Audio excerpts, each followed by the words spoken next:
Alrighty, answering the question, how to cook green beans. Oh, this is one recipe. You know, green beans are really, truly an American favorite classic, you know. Everybody loves them. They buy them frozen, they buy them canned, they mix them with mushroom sauce and onion rings and all kinds of stuff that we're not going to do on this particular video.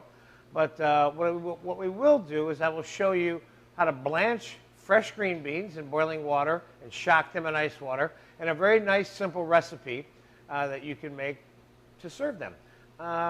With a couple of little options I'll mention to you that you might want to include if you want.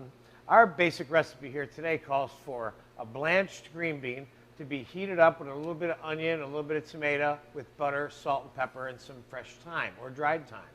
And that's a very nice, simple recipe, provided that you season and cook the green beans properly.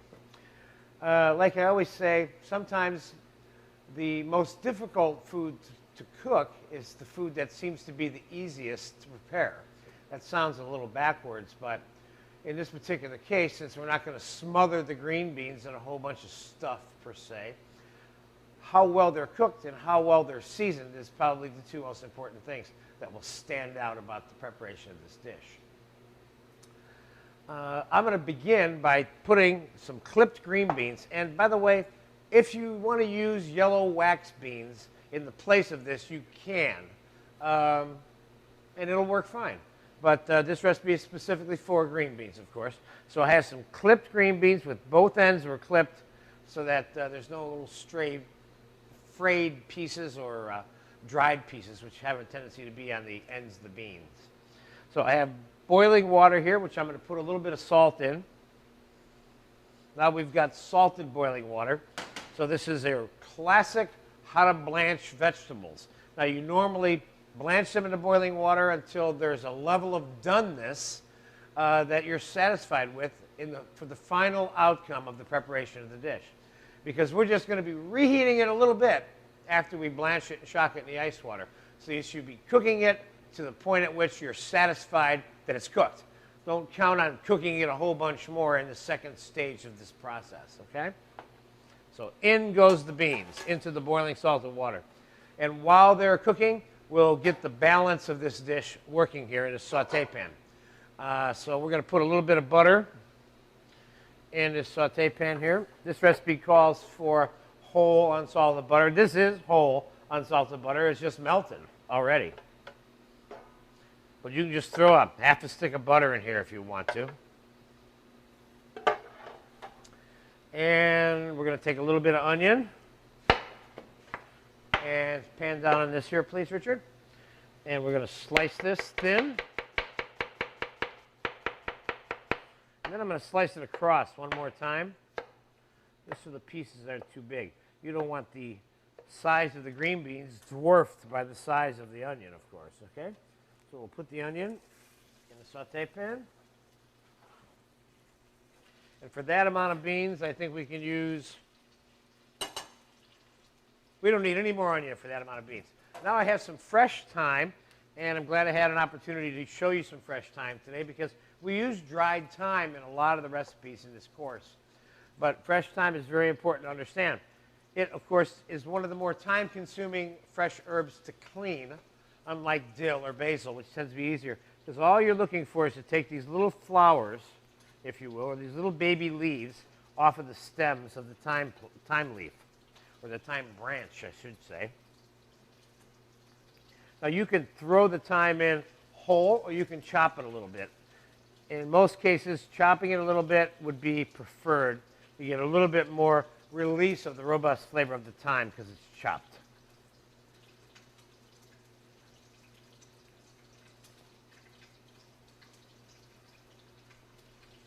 Such a beautifully fragrant item, and it doesn't smell very much at all like dried thyme, believe it or not. It has a really, really different fragrance to it. And I think we have enough. And Louis, can you please get me a pair of small tongs? Thank you. Okay, now let's Thank you, sir. Let's give the thyme a quick chop.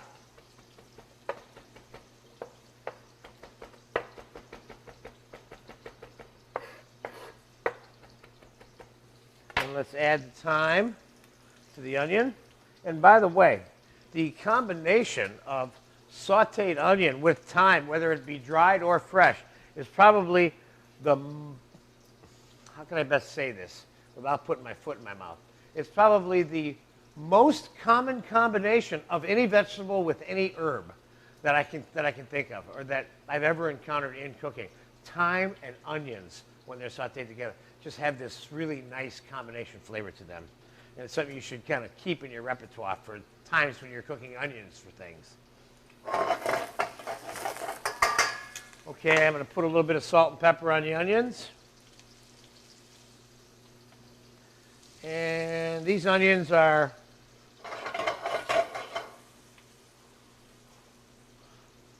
cooked about halfway. And what I'm going to do now is just going to put a pinch of water on them. Sometimes I think they're browning too fast. I want to shut the heat off a little bit and let the steam finish cooking the onions because I've browned them enough, you know? And that should evaporate. Now, the beans are boiling away here. And I think we can do this entire preparation in one single video take with no time elapsed here, as it turns out. Some of the videos in this course are like that, where they just the timing of the preparation is perfect. And in those particular cases, of course, you see real time exactly for what it takes to prepare the item, minus all the talking that I'm doing sometimes, you know. So we're going to pull a green bean out and test it for the level of doneness, and that's how you find out if it's done the way you want.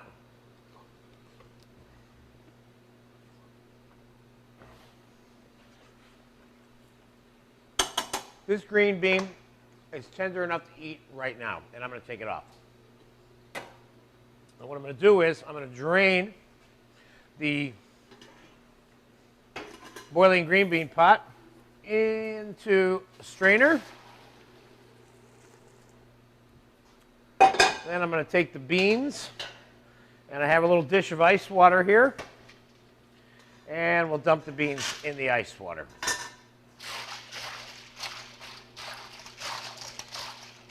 You want to get your beans submerged in the ice water. Now, why are we doing that? We're doing that for two primary reasons. The same two primary reasons that we would apply this process to just about any other vegetable that we, quote, blanch in boiling salted water. The two reasons are, number one, to cook the vegetable a little bit so it's more edible. And the shocking in the water part is to stop the cooking process, which typically retains the color of the vegetable, particularly the green veggies, you know, like broccoli and green beans. Now, by blanching them in advance, too, the other beautiful advantage that you have as a cook is that you now can expeditiously or quickly finish the dish when it's time to actually serve it. So this stage right here you can complete long before someone's about to come to dinner, and then just at dinner time, pow, 3 to 5 minutes, pardon the expression, 3 to 5 minutes, and it's ready to go. I mean the pow part, you know, I didn't mean the, you know, that's becoming very popular these days. So let's, well, here, let me just dump the green beans right in here too. They are nice and shocked.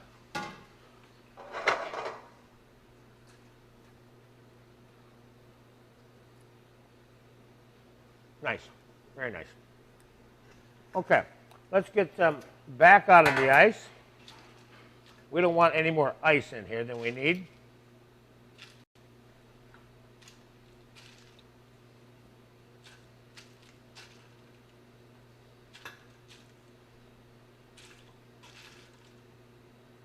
Now you can, of course, excuse me, you can, of course, blanch your green beans up to this stage right here and keep them in the refrigerator for a whole day. But if you do that, of course, I would probably have to say all cases of blanching and holding vegetables that have either been cooked in water or have a tendency to have a lot of water content themselves, is that you line the container that you're going to store it in overnight with paper towels or some kind of a cloth towel to absorb the water. When the vegetables sit in water, they tend to deteriorate rather quickly. So that's something you should be on guard for when you're preparing all of your veggies and storing them in the fridge overnight or for a number of hours.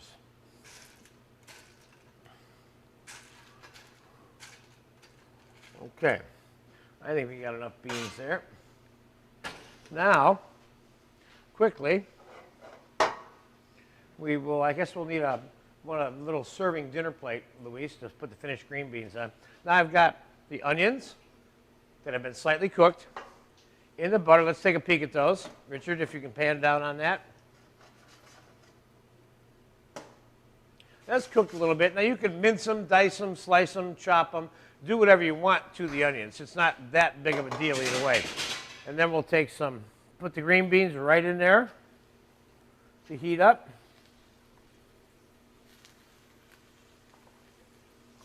Thank you.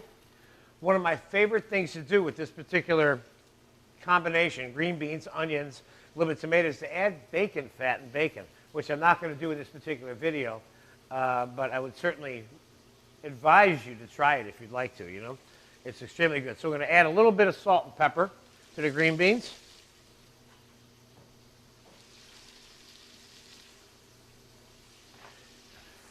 Again, it's not going to take very long for them to heat up. I'm going to add a little more butter. Now I have some tomato concasse, which of course you have in one of your earlier videos in this course, in terms of how it's made with white wine, garlic, olive oil, salt, pepper, and a little bit of sugar. And we're going to take a little bit of the concasse, which is fairly chunky because I used canned diced tomatoes. And I'm going to chop the tomato concasse a little bit more for this particular dish.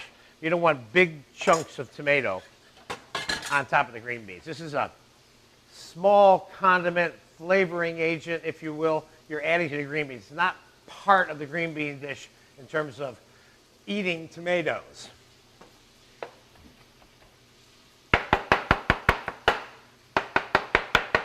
You just want to get the flavor of the tomato concasse kind of mixed in here a little bit.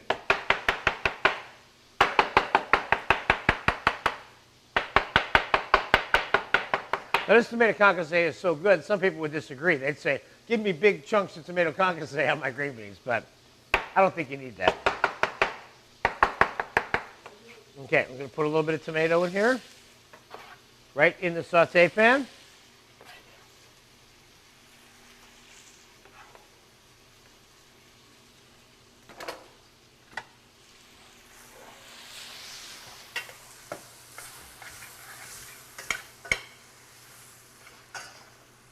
Mix her up a little bit. You getting down on this one, Richard? Okay. What is the key element here? The key element here is I'm going to check this for seasoning. Does it have the right amount of salt and pepper on it? And are the green beans cooked to the right texture?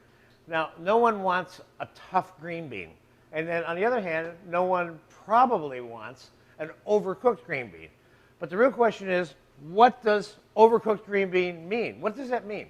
Well, to one person, it means really mushy green beans. Now, to some people, in my opinion, what they like, which they don't consider to be overcooked, I would consider to be overcooked.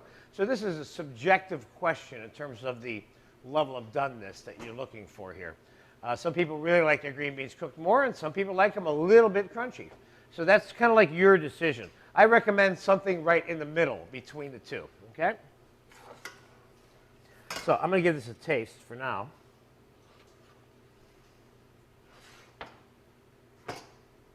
It just needs a little bit more salt.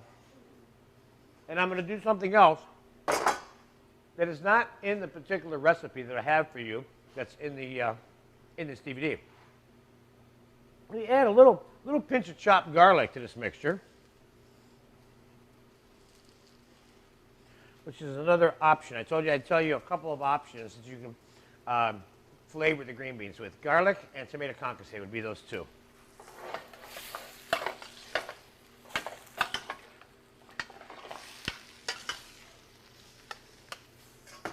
These green beans look nice. I'm going to tell you something. If you have any idea how popular green beans are among people in America, I can tell you that I have worked in a couple places where people bought prepared vegetables from me. Green beans, squash, this, that, you name it. This was always the largest selling vegetable of all the vegetables we had. People always wanted green beans with their dinners, it seemed like. So we're just going to put a pile of green beans on a plate here.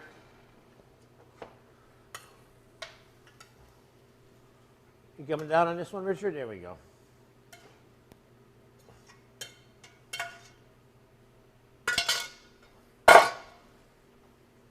Now, I think we got just a little bit of, excuse me while I wipe my brow here.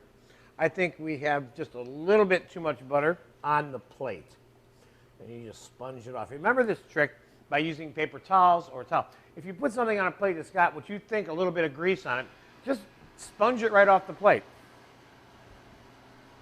So there, and I'm going to throw a little bit of chopped parsley on here just for fun. Now, there you have it. That's, in a nutshell, a very simple process. The blanching, the seasoning, the reheating. But remember what I said. A little bit of bacon with this dish is really nice. And it's fine just the way it is. So you enjoy your green beans, and I'm glad you tuned in to learn about this item.